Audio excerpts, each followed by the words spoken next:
चवीचे पदार्थ मी बनवते ना, पण नाही, तुम्हाला बाहेरच खायचं असतं. देऊ सर? जेवणामध्ये काय? पनीर स्पेशल, आलू स्पेशल, भेंडी special, biryani special, veg special, pulao special, khichdi special, thali special, special Maharashtra thali, special Punjabi थाली.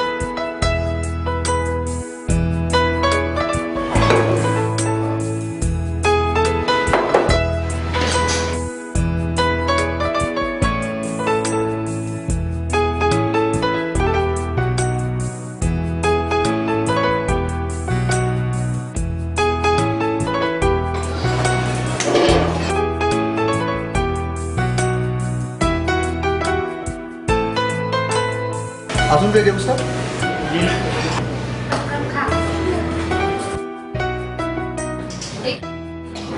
आता रेडी सर्व बाजू. एवढं कशाला घेते? मधुसागर आपल्याला आपल्याला जवळ आहे. मुलांना घेऊन येऊ शकतो. हो, मधुसागर हॉटेलचा पत्ता मिळाला ना, आता आपण नक्कीच येऊ.